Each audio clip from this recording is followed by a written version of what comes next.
Kasih karunia dan damai sejahtera dari Allah Bapa kita dan dari anaknya Tuhan Yesus Kristus menyertai kamu sekalian. Amin. Shalom, saudara-saudari sahabatku yang terkasih di dalam nama Tuhan Yesus. Firman Tuhan yang hadir menyapa kita hari ini, hari Kamis tanggal 26 Juni 2025, tertulis di dalam 2 Korintus pasal 8 ayat 9.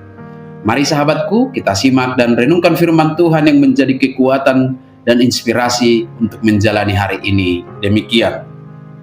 Karena kamu telah mengenal kasih karunia Tuhan kita Yesus Kristus, bahwa Ia yang oleh karena kamu menjadi miskin, sekalipun Ia kaya, supaya kamu menjadi kaya oleh karena kemiskinannya.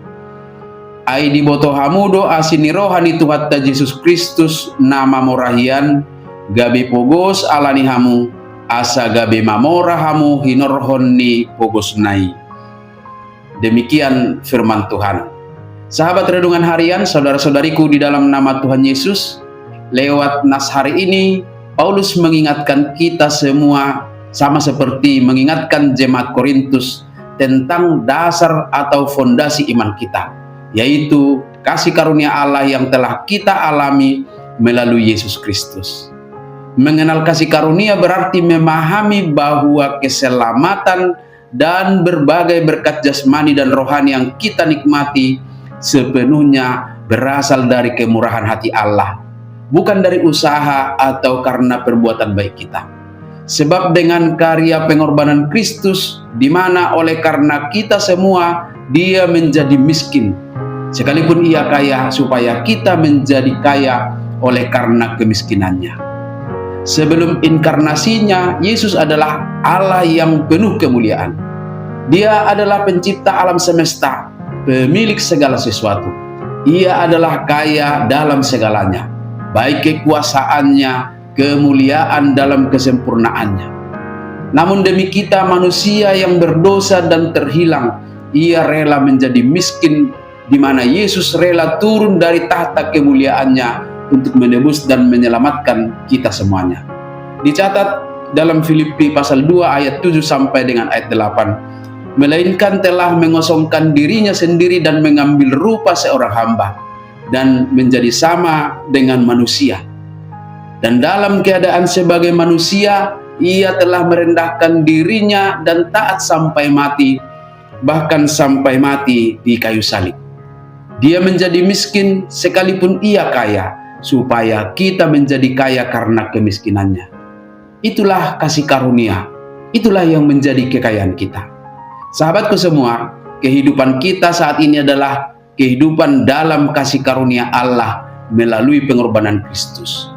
Penebusan itu telah membuat kita menjadi kaya, yaitu kekayaan spiritual atau rohani yang melimpah dengan damai sejahtera, sukacita, pengharapan, kebijaksanaan, kebaikan, kemurahan, kepedulian, pengampunan, dan berkat-berkat lainnya yang tidak terhitung jumlahnya yang diberikannya kepada kita. Kekayaan spiritual inilah yang akan memampukan kita semakin produktif untuk nilai-nilai dan perbuatan baik. Paulus memberikan contoh dengan membagikan pengalaman jemaat di Makedonia, sebagaimana dituliskannya dalam 2 Korintus pasal 8 ini di ayat 2. Selagi dicobai dengan berat dalam pelbagai penderitaan, sukacita mereka meluap, dan meskipun mereka sangat miskin, namun mereka kaya dalam kemurahan. Jemaat dalam keadaan menderita dan kemiskinan secara finansial, jemaat Makedonia, mereka bersedia berbagi karena menyadari kasih karunia Allah. Itulah kekayaan spiritual. Lalu sahabatku, bagaimana dengan kita saat ini?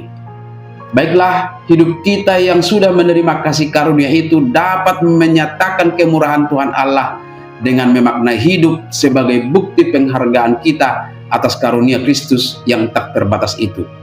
Tugas kita saat ini adalah menyatakannya lewat perbuatan-perbuatan baik, lewat kebajikan, menjadi saluran berkat bagi orang lain melalui hidup kita yang sudah menerima kemurahan Allah lewat penebusan Yesus Kristus Tuhan kita.